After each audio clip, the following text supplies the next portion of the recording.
Hello people, welcome back. I've just had to start the stream up on OBS because I've ran out of StreamYard time. My free allocated StreamYard time, so that's ran out. So I had to set up all the OBS and do all the different settings, and so sorry I took a wee bit of a while there if you're still there kicking about.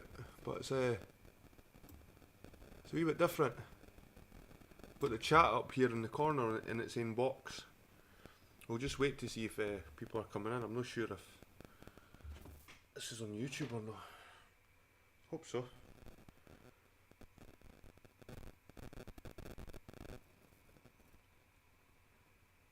Let's see.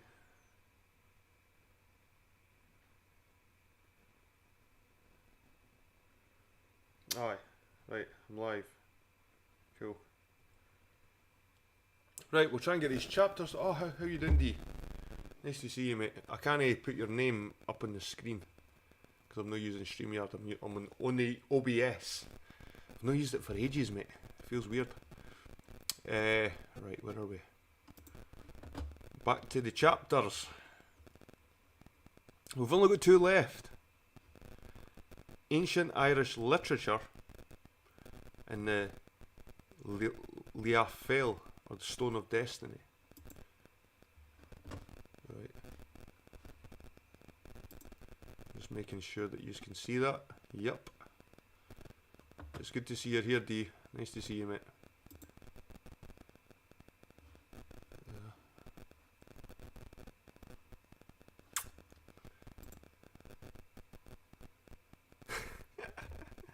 I'm leaving. I think Will's doing a stream, so you could always go over to Will's. I think they're having a wee chat. But I will continue with this book until probably about 3:30 or something like that. I'll give it an hour. I'll try and finish these 2 chapters in an hour. Right, anyway, so we're on Irish literature, ancient Irish literature. There are such contradictory views upon the originality, authenticity, and reliableness of Irish literature among Irish scholars and experts that it is necessary to give various ideas of this question, as has been given upon other subjects treated of in this book. Some Irish authorities, like not a few Welsh ones, are ready to accept without hesitation a narrative written by their countrymen as if it were a point of patriotism to do so. Others, not so credulous, are desirous to explain away any seeming errors or incongruities, especially if regarded in the interest of a church, or the exigency of a political party. Then there are a few, influenced by the modern spirit of inquiry or scepticism, prepared not only to reject what are palpable absurdities, but sometimes unreasonably to deny what is not immediately capable of proof. Too much praise cannot be given to many, such as Sir Charles Gavan Duffy, who are trying to popularise ancient Irish literature. It is harsh indeed to say, as Dr. Ledwich does in his Antiquities of Ireland, after quoting a list by Ware and Keaton, it savours all Irish manuscripts do of modern forgery. But no student of history can accept the Annals of Ireland from the charge of misrepresentation of facts or absolute invention of falsehoods. Professor Hartung, who considered the Old Irish a distinctly unhistorical and unsettled people, has this opinion of their ancient literature.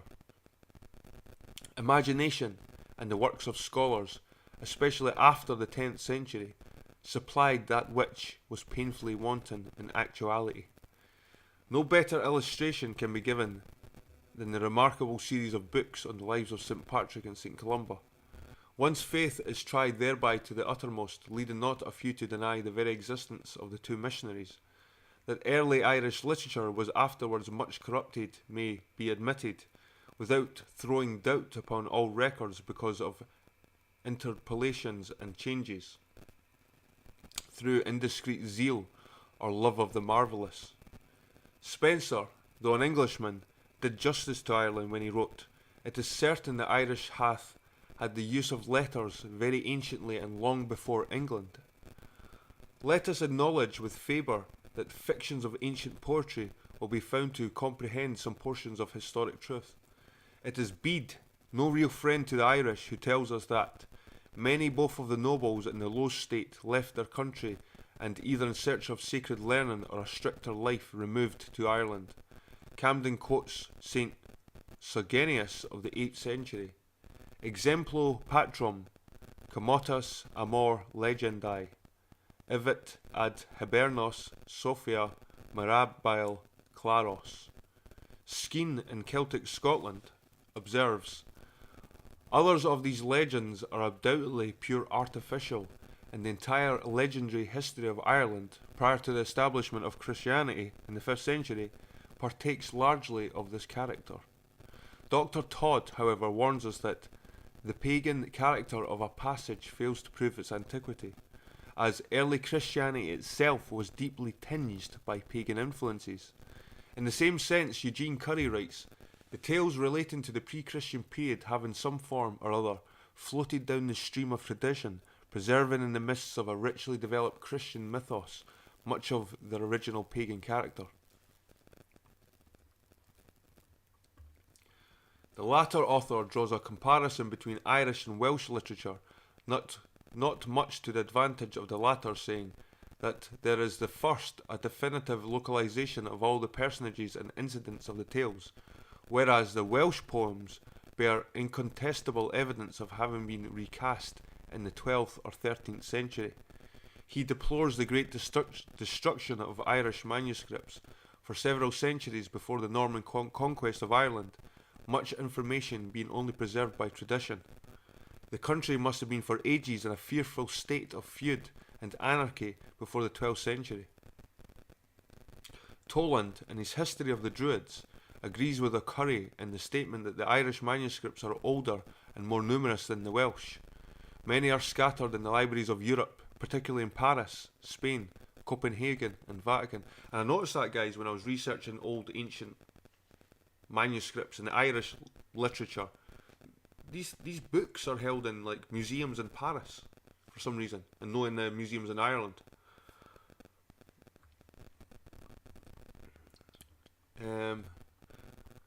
Leyland, time of Henry VIII, accounts for some destruction of manuscripts, as the Norman conquerors of Ireland built churches wherever they established themselves. Leyland says that the native Irish made a practice of burning churches in their hatred to the new men. As the pious Normans were great patrons of monasteries, these buildings often shared a similar fate from the like cause, and vast collections of Irish manuscripts so perished in the flames. The Danes, in the pilgrimage of Armagh and other centres of ancient learning, were responsible for much of the vandalism. A curious story is told by Christopher Anderson in the reign of Elizabeth. Says he, the King of Denmark applied to England for proper persons who might translate the ancient Irish books in his possession, and an Irishman in London, then in prison, being applied to on the subject, was ready to engage in the work. But, upon a council being called, a certain member, it is said, who may be nameless, opposed the scheme, lest it should be prejudicial to the English interest. Of one thing there can be no doubt, that Irish scholars find great difficulties in reading and translating Irish manuscripts. They are so obscure and rude, and have been so often interpolated at various periods. Interpolated, is that a word? Interpolated at various periods, and are so liable to be misunderstood by the most conscientious and painstaking student that outsiders are puzzled by the contradictory results of examination. It is generally allowed that the Fenian poems are the most classical. Hardiman, in Irish minstrelsy, is fully convinced of the antiquity of these Fenian poems, but he adds, the language is so obsolete that it cannot be understood without a gloss, and even the gloss itself is frequently so obscure as to be equally difficult with the text. The mixture of barbarous and abbreviated Latin increases the embarrassment. English readers of such translations have had to take much upon faith. The Fenian poems are by far the finest extant. The Pursuit of Dermot or Dermot has been translated into many languages.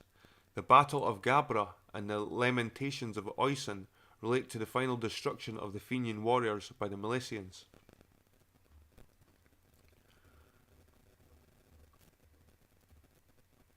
The Irish Academy and other literary institutions have done excellent service in translations.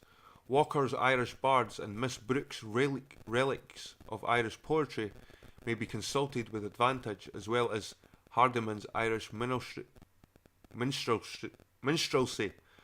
I'll need to check out these books. What was it called? Walker's Irish Bards and Miss Brooke's Relics of Irish Poetry. I'll need to check out these books in a future video. The collection of Erin's ancient poets would not by any means approach in size that of Finnish Kalevala, which were much greater in extent than the Iliad, if not equaling it in quality.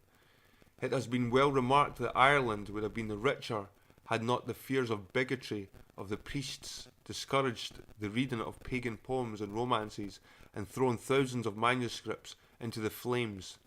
St. Patrick is declared the destroyer of some hundreds of them. Though a number, yet preserved, are in Irish letter, the language is but Latin. The ancient Domna Ergid is in the Dublin Museum, is in Irish character, having portions of the Gospels in Uncial Latin. That copy was said to have belonged to St. Patrick. And it's funny how St. Patrick is celebrated in Ireland. And this guy was burning Irish history, Irish manuscripts, ancient Irish books, and burning them. And the Irish put them on a pedestal. And this is what the powers that be do to us. They flip it around. They have us admiring these terrible people. Put it that way. I was going to swear there and say POS, but terrible people. And then we can see through history again people like Nelson Mandela and Gandhi and Mother Teresa. All these people are evil pieces of shit. Actually, I will swear they are pieces of shit, and they have us idolising them. And it's the same with all these saints and these religious figures. They've done the same thing. I'll have a wee look at my OBS, my chat. Oh, Epic is back. How you doing, mate? Nice to see you, man. And Dennis Brenham. I like listening to you while I game. Cheers, mate. It's better than listening to me when you sleep. There's a lot of people who like listening when they sleep. So D's playing Dyson Sphere program. I'm playing DMS. Not one I know, unless I'm tired. Mine can't work out the pad. V Thomas. If you can't beat them, become a druid. So V Thomas, Epic, D, and Dennis Branham. Good to see you guys. Like I said, I've had to restart this using OBS instead of stream. I've used all my hours in stream. I've done my 3 hours reading these books. So,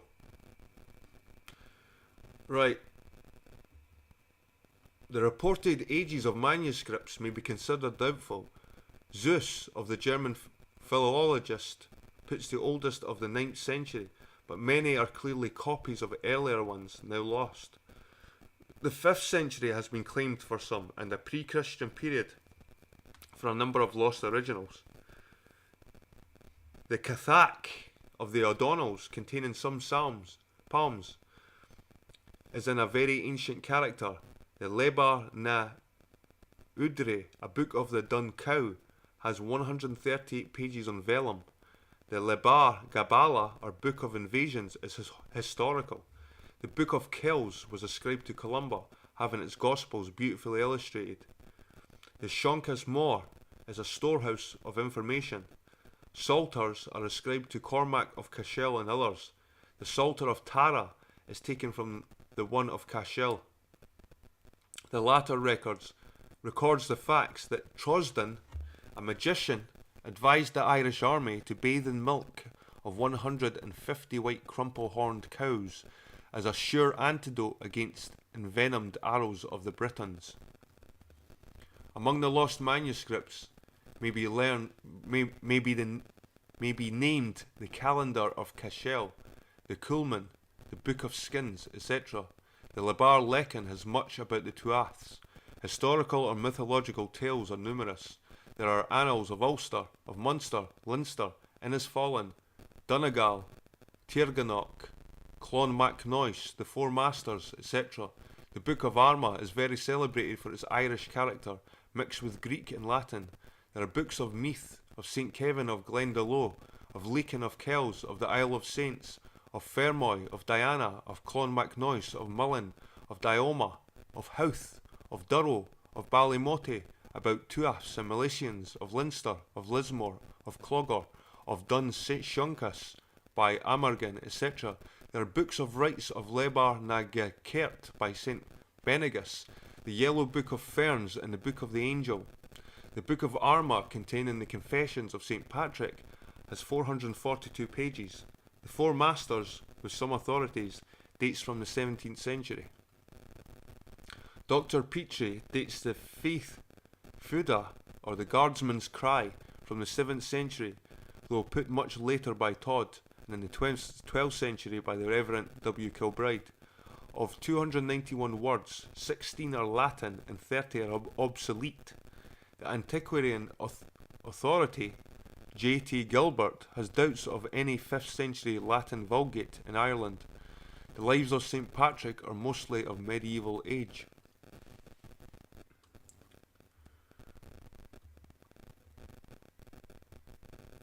The Martyrology of Donegal was by O'Clery, one of the Four Masters, and gives an account of the Irish saints.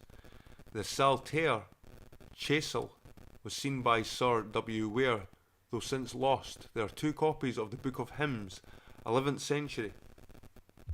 The Martyrology of Mulmer O'Gorman dates from 1167.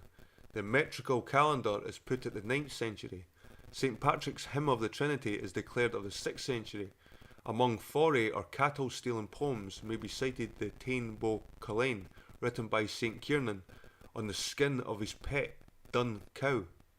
Irish triads were perhaps an imitation of the Welsh ones. O'Curry had declared the tripartite of life of St. Patrick to the 7th century. Arthur Clive finds it was certainly written after the 11th century.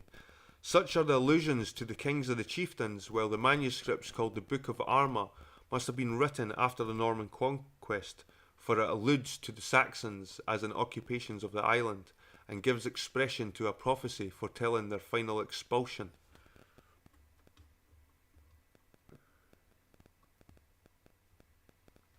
Gilbert, the Irish archivist and calendar of ancient records in Dublin, tells us the early documents are in medieval Latin, antique French and Old or Middle English, written in obscure and contracted styles, replete with obsolete terms and archaic, undated.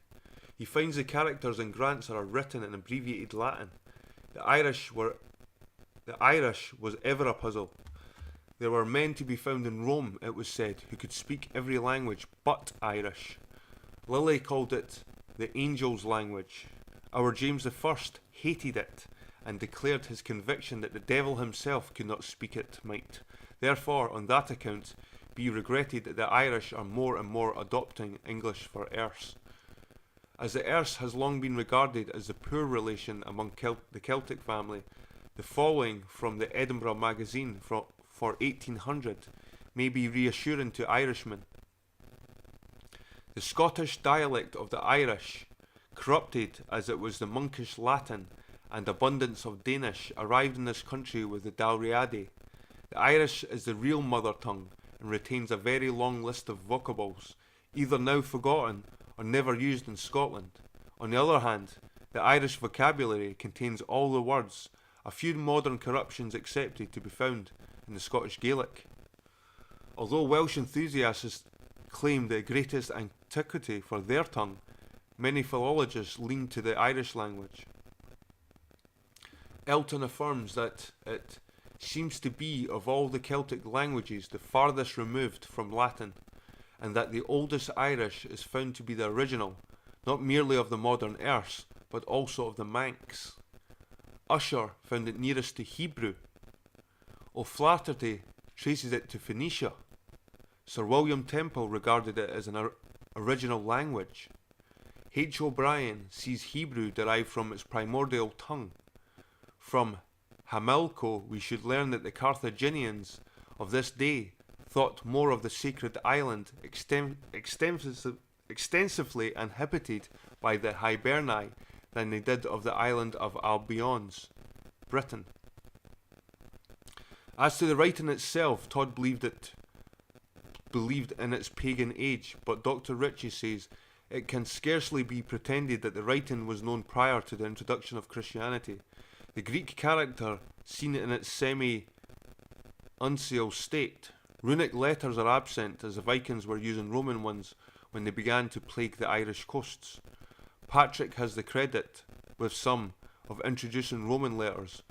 Bose relates to the Old Irish that in all their secret business they did not write with the common letters used among the other people, but with ciphers and figures of beasts.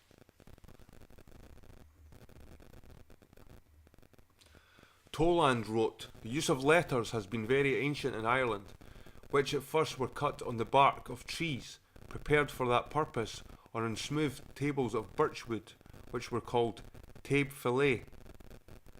Poets' tables, as their characters were in general named feda, twigs and branch letters from this shape. Their alphabet was called Beth Lewis Neon, from the three first letters of the same, BLN, Beth Lewis Neon.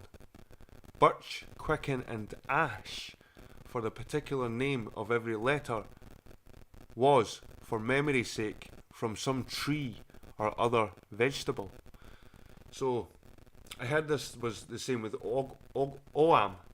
It's spelled Ogham, like Ogham, Ogham, but it's pronounced Oham. But it said the alphabet was called Beth Lewis Neon, which is the three first letters of that alphabet, which is BLN, Beth Lewis Neon, birch, quicken, and ash. And I learnt that ash in Gaelic was neon. I started thinking he said Ninion. Ninion. Neon. Ninion. Got me thinking about ash. But it's cool. The Irish Beth Lewis Neon is a living monument of a barbarous age, says Ledwich. At first he informed us they were stenographic, then steganographic, being called Feda or Woods. O'Malley gives 17 letters, O'Connor 18, Lud 18 and 13 diphthongs. Ledwich was convinced that the speech of the Irish became a fluctuating jargon. The aspen, fir, elder, broom, heath, willow, yew, ivy, vine, whitethorn, hazel, firs and oak gave names to letters. There was another alphabet, the Urecht na Negas, called after men. Beechen tablets were used before parchment there. G. Massey says, the Druidic springs belonged to the ideographic stage. The Druids were in possession of the symbolic branch of the types of the youthful sun god, who was annually reborn as the offshoot from the tree. The profane writing of the Druids was known as the Boboloth, from BFL, beginning the alphabet. The ordinary letters ran B, L, N, S, F, H, D, T, C, M, M, G, P, R, A, O, U, E, I. And those last 5 letters were the vowels. There's no J there. There's a few letters missing. Ogham writing demands some explanation. O'Curry will not have it derived from Scandinavian runes. Sometimes the Latin beside it forms a bilingual. The Ogham is made by notches on the edges of stones or wood, above, below, or upon a line. The strokes may be one below the line for B, one above for H, one across the flask or medial line for M. One small stroke across may be a A, 2 strokes E, 3 I, 4 O, 5 U. Some are in form of a dart or arrowhead. M. Geblin was struck with the resemblance between the Irish Ogham and Persian cuneiform. There were 13 single consonants, 2 double ones, 5 vowels, and 5 diphthongs. The key was found by Dr. Graves, Bishop of Limerick. The Ogham has been claimed for the Welsh by Rhys. Dr. G. Moore sees that the grammatical distinction of the letters indicates that the Oghams came from a southern and an oriental land. He regards Oghams as sepulchral in pagan times. Crow thinks them older than Sanskrit. The Croab was a branch in Ogham. The Brehon law recognises the use of Ogham as evidence of land ownership. The Scythians had cryptic ciphers. The Book of Invasions refers to that Ogham which is on the stone. Dr. Isaac Taylor would derive it from runic or the 8th century. More likely the characters came from the wedge letters on the angles of Babylonian bricks. Rhys thinks Ogham came from the Phoenician alphabet.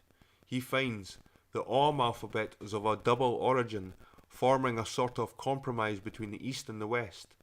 Rolt Brash regards it often as pre-Christian. It is known on 170 monuments, there being 147 in Kerry, Cork and Waterford. Tyler declares it very ancient and not runic, so said General Pitt Rivers.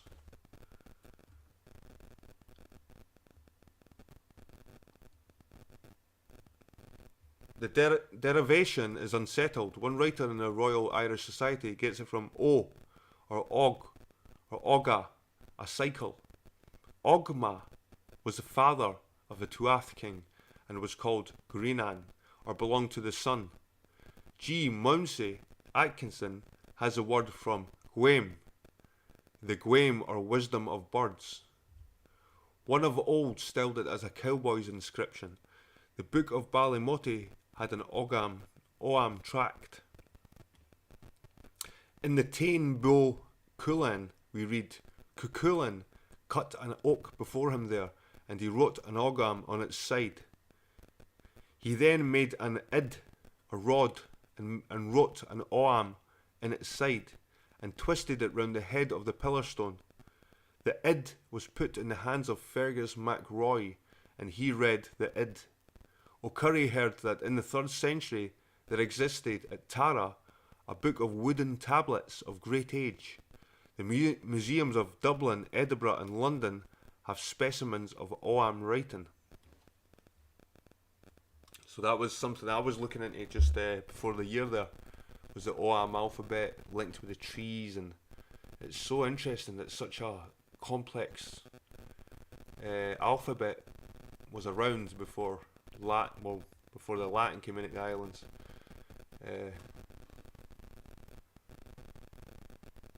Right, I'm going to have a look at the OBS again, see how everyone is.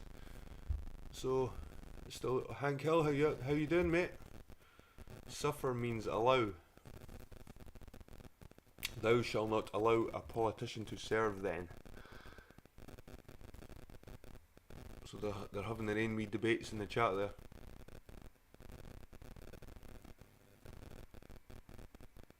Right guys, so we're on the last chapter. The Leafail, or the Stone of Destiny. This will be an interesting one. Right. Elsewhere, mention has been made of the Irish Leafail, or Stone of Fate, fatal stone or stone of destiny, generally believed to have been the Irish king's inauguration stone, afterwards used for Pictish and Scottish kings at Scone, ultimately becoming the coronation stone in Westminster Abbey. Like other subjects connected with Irish history, this point has been considerably discussed, as the present work is mainly intended to give ordinary readers a citation of opinions upon ancient Irish religious topics. It is unnecessary to do more here than present various authorities upon this mysterious stone. There are two competitors for the honour of authenticity, and both to be now seen, one 12 feet long, standing erect, half out the ground on the hill of Tara in Ireland, the other 26 inches long in the coronation chair of Westminster Abbey. So this stone that we looked at, it was a couple of videos ago, and it was Ulick McGee was asking about it, if he could see it. So I started my next video with the stone, and it's very phallic looking, and it stands about 5 foot tall. And there's the other stone that's supposedly, it was in Scotland, it was in Edinburgh Castle, and it was under the throne. It was like a block. So there's two of these stones. But mainstream history and general, like, people think that Stony Destiny is the Scottish one, not the one in Tara Hill. I wouldn't be surprised if it's the one in Tara. Like a decoy. This one's a decoy. Right, a legend in Scala Chronica, dated 1355, declared it was Simon Breck, a name of solar association, who brought with him a stone on the kings of Spain were wont to be crowned, and placed it in the most sovereign beautiful place in Ireland, called to this day the Royal Place. And Fergus, son of Ferchar, brought the royal stone before received, and placed it where it is now, the Abbey of Scone. The royal palace was Fordun Themor, and Blind Harry's Canmore or Timor, i.e. Tara. Baldred Bissett, early in the 14th century, had another version saying, the daughter of Pharaoh, king of Egypt, with an armed band and a large fleet, goes to Ireland, and there, being joined by a body of Irish, she sails to Scotland, taking with her the royal seat, which he, the King of England, with other insignia of the Kingdom of Scotland, carried with him by violence to England. This Bissett sought to gain the Pope's good offices for his restoration to Scone by our Edward I. The Irish story in the Labar Gabala, or Book of Conquests, mentions the bringing to Ireland from Falias in Scotland, or of the Lia Fail by the Tuath de Danans. Upon this, W.F. Skene has stated the two legends at all events are quite antagonistic to each other, and there is one historical fact certain as to each. First, the Lia Fail, or Irish stone, did not leave Tara, but was still there in the 11th century, and secondly, the Scotch one was not in Argyll during the existence of the Irish colony of the Dalriada, nor was used in the inauguration of their kings.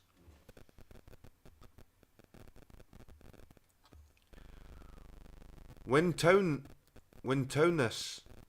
Chronicle, written in St. Serve's Monastery of Inch, Loch Leven, about 1420, has this account. And I was looking at this place on Loch Leven, St. Serve's Monastery. There's still ruins there to this day, and it was meant to be a place of the Chaldee.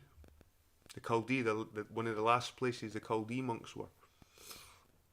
A great stain this king then had, that for this king's seat was made, and Halden was a great jewel, with it in the kinrick of Spain hail. This king bade this Simon Breck ta that stain until Ireland ga, and win that land and occupy, and held that stain perpetually, and make it his sage there, as thy of Spain did it of Ayr, brought the stain with it in Scotland, first when he came and wane that land, and first we set in Icolmkill, and Scone per Esther it was brought till, and there it was seen mony day, quill Edward get have it away. And that really means till Edward took it away, Longshanks.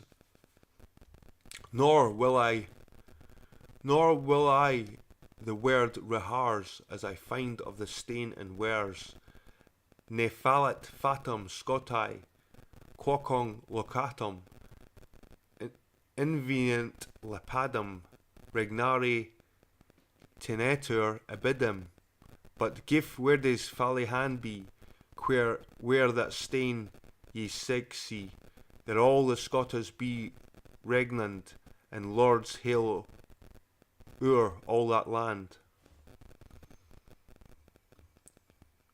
The Latin inscription said to have been on the stone has been thus rendered by another. Except old seers do feign, and wizards' wits be blind, the Scots in place must reign, where they the stone shall find. So in other words, wherever that stone is, the Scots should be ruling. This has been fulfilled, say some, by James VI of Scotland, but of Irish descent becoming James I of England, or by so many Irish and Scotch holdings, official posts in England and the colonies. But James Mason did not believe the story when he called the stone in Westminster a spurious relic and utterly worthless, as not the ancient coronation stone of Scotland at all, but a base imitation palmed off on Edward I.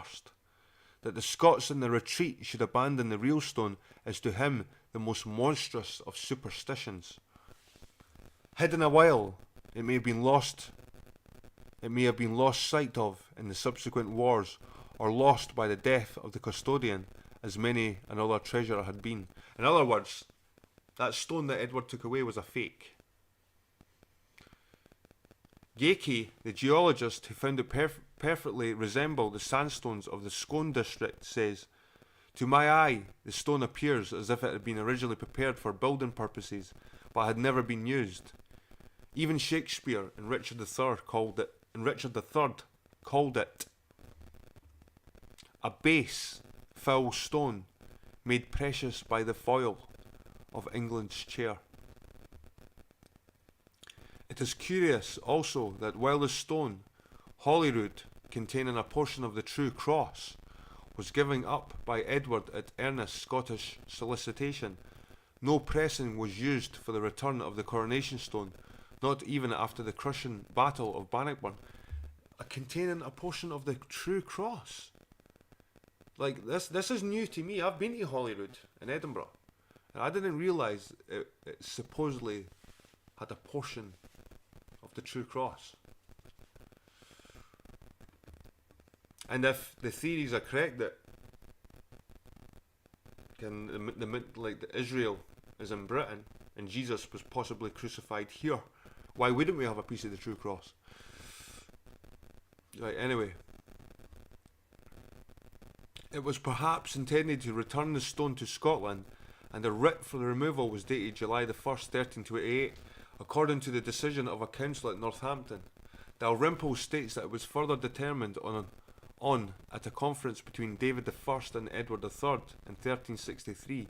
The Londoners, however, who accepted the belief of the stone being a national palladium, strongly objected to it leaving Westminster. Irish, Scotch, Chaldee and Anglo-Israelites have honoured the stone from the fancy that it was the stone pillow of St. Columba, and after having been the stone pillow of Jacob at Bethel, afterwards transferred to Scone. The material, however, is unlike the geological formation of either Judah or Iona, any more than of Ireland itself, but is like that of Scone. McCulloch's Western Isles has this noticed. The stone in question is of calcareous sandstone and exactly resembles that which forms the doorway of Dunstaffnage Castle. This is where me and the boy was at last year, up at Dunstaffnage Castle. So the stone is the same stuff. It's up that way. How came Columba to have this stone of destiny for his mighty pillow? It is said, however, that when Fergus carried it from Ireland, it was placed in Iona before being transferred to the monastery of Dunstaffnage. If it had been Jacob's pillow, the reported visit of the angels at night to Columba is easily accounted for. In Camden's time, the Jacob theory was received, but the Scottish reformer and historian Buchanan left this testimony 300 odd years ago.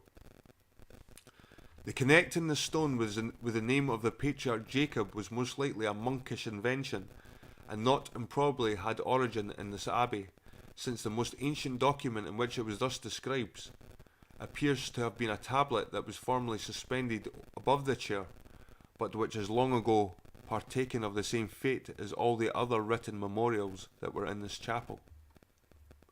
As to the nature of that one in the Abbey, Neil, in his Westminster Abbey, describes it as chiefly quartz, with light and red coloured felspar, light and dark mica with probable some green hornblende intermixed, some fragments of a reddish grey clay slate or schist are likewise included in its composition, and on the upper side there is also a dark brownish red coloured flint pebble.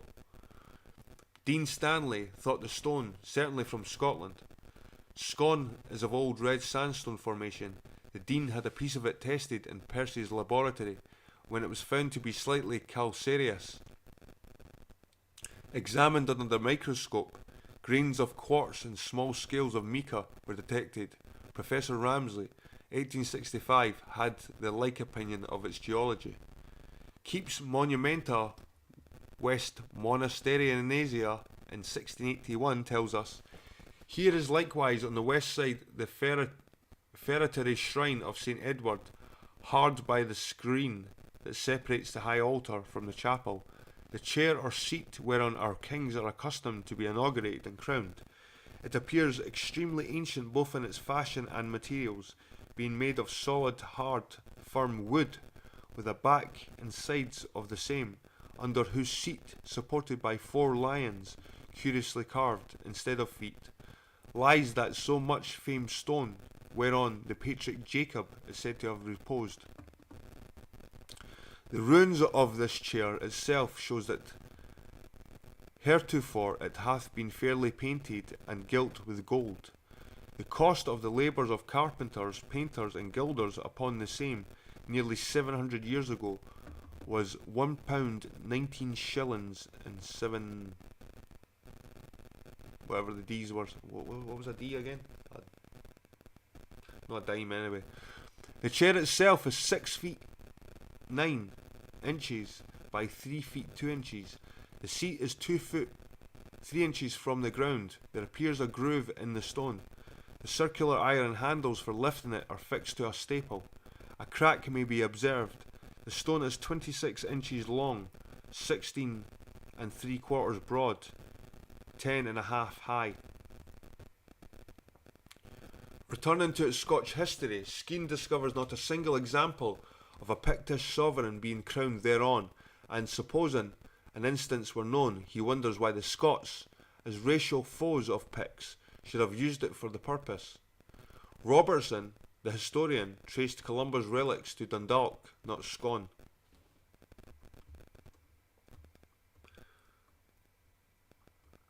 A work published about 1686 describes the stone as 22 inches long, 13 broad, and 11 deep, and says, whereof history relates that it is the stone whereon Jacob is said to have lain his head in the plain of Luga, and that it was brought to Brigantia, Corona, in the kingdom of Spain, in which place Gathol, king of Scots, sat on it as his throne.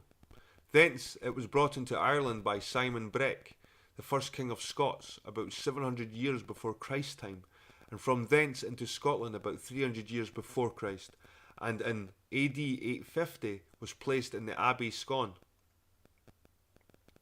Will Rishinger mentions Milo, king of the Spanish Scots, giving it to his son Simon Breck.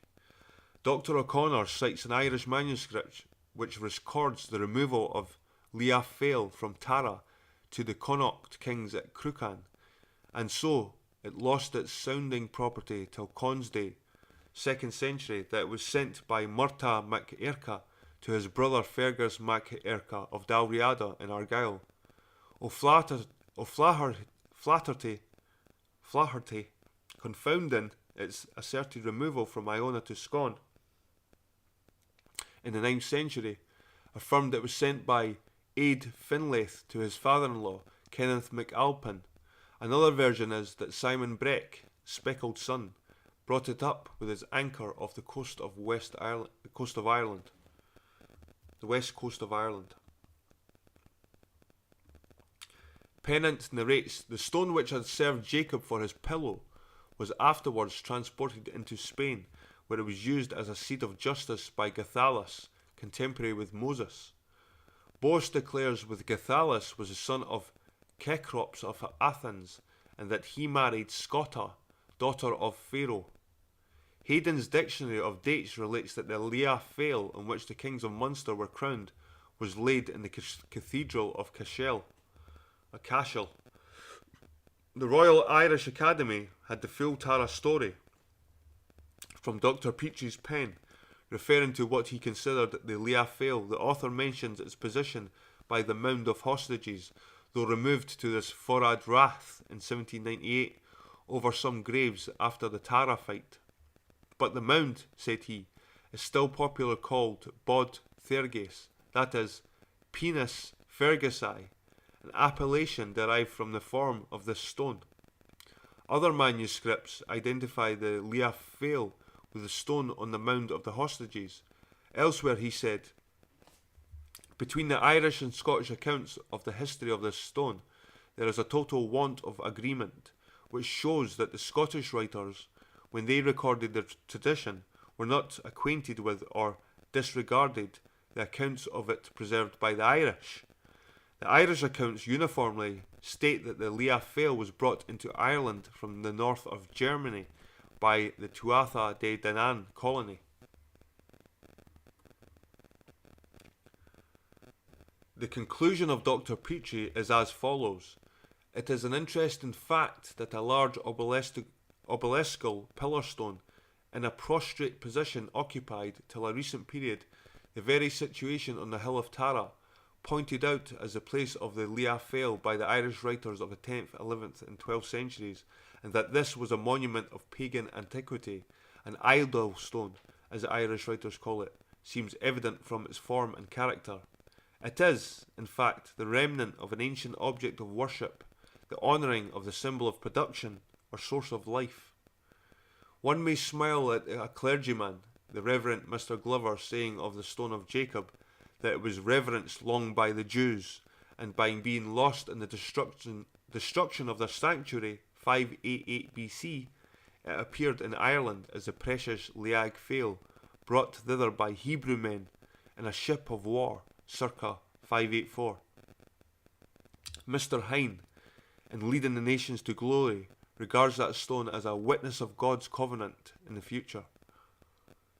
One may also smile at Dean Stanley's enthusiasm over the rival stone at Westminster as a link which unites the throne of England with the traditions of Tara and Iona. Skene determines that the Leah Fail never was anywhere but Tara, while the other stone never was anywhere but at Scone. Mr. G. Hudson rightly exclaims, it is a matter of surprise that the Council of the Royal Irish Academy, if they believe this at Tara to be the Leah Fail, have made no effort to save such a relic. But Skene's conclusion upon this vexed question of authenticity is as follows. There was no connection between the stone at Scone and the Leah Fail at Tara, and the legends of their wanderings, like those of the tribes with whom they were associated, are nothing but myth and fable. It is uncomfortable to have one's pleasing romances disturbed, and the Stone of Destiny has had to encounter the searching light of modern inquiry, to the destruction of many pretty fancies. It is good to be happy, it is better to be true.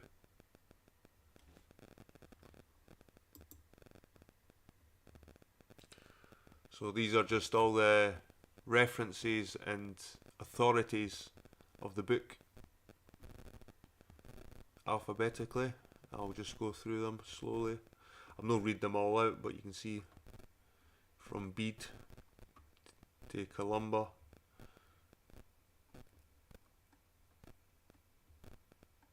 All the different authors of all the different subjects mentioned in this book. Anyway guys, that's it finished. This is almost like the credits going down. I hope you've enjoyed that, and my next video, I think I'm going to talk about some of the chapters of this book. Especially, what really piqued my interest was these druidical houses, for some reason.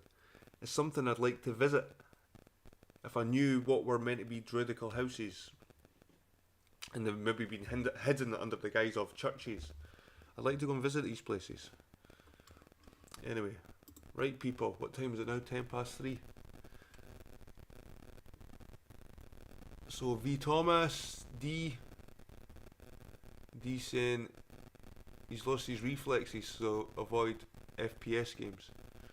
Is that frames per second games? Epic stuff, epic good stuff to chew on. I've downloaded it as well. Cool. This book I'll put onto my, if it's not already on it actually, it might already be on my website, this book. But if it's not on my website, I'll leave a link, or I'll find the book and I'll put it on my website so you can go through it yourselves. But I do these videos so you don't have to read. Like, a lot of people like the fact they can just sit back or drive somewhere and just listen to a book being read. Sometimes I didn't read it as good as I should. But it's better than those computer fucking. You know, I've tried those computer voice things, giving you when they speak for you, and you can't listen to that shit. Right, anyway, guys, I'm going to end it there because it's 3:15, and I hope you have a good weekend, and hopefully we'll do a live stream somewhere nice, somewhere, as usual, and I hope to see you all there. And I just want to give a shout out to my 3 Patreons. I've got 3 Patreons. I feel like a famous YouTuber now. But cheers to Sonia. God, I can't believe I'm forgetting names now. Wolf's Hat. And who's the other one? Oh my God, it's the guy. What's his name? Dodd. No, is it Dodd? Oh God, I keep forgetting. Let's see. I can't forget. That's brutal. Let's see. What's his name again? He's not actually. He was commenting quite a lot, and then he just disappeared. He just dropped off the map. Right. I'm going to give him a shout out because I said I'd give him a shout out, so I'm going to give the 3 of them a shout out for being Patreons. Right. Let's see. Where are they?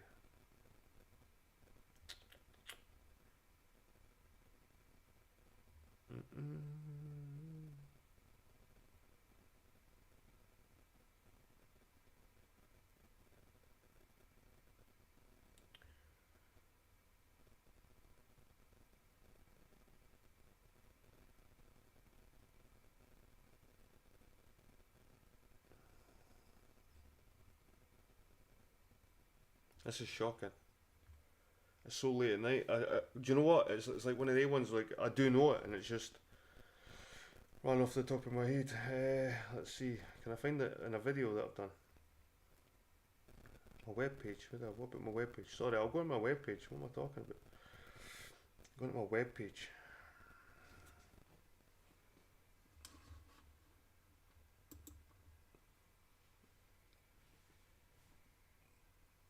Smoke another. I'm going to have a smoke. There we go.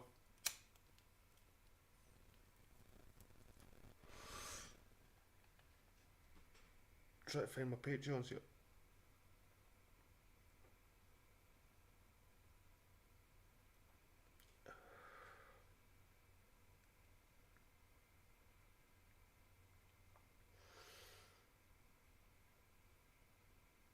Dawn, Sonia, and Wolf's Hat. Thank you very much. It's appreciated, and like I said, those little tips do help, especially in certain times. Well, I would do this anyway. This is my passion. Anyway, hope you have a great weekend, and thanks to Dawn, Wolf's Hat, and Sonia, and everybody that comes in my chat. Epic. He's always there. He actually lives up to his name, Epic, because he is fucking epic. And D, Eternal Padawan, he doesn't live up to his name, but he's still fucking epic. And V Thomas, you're weird, but I love you, man. And everybody else, Hank Hill, God, Hank Hill, I've known him for ever. Dennis Branham, I know him from Jamie's place. But I appreciate you guys. Have a good one.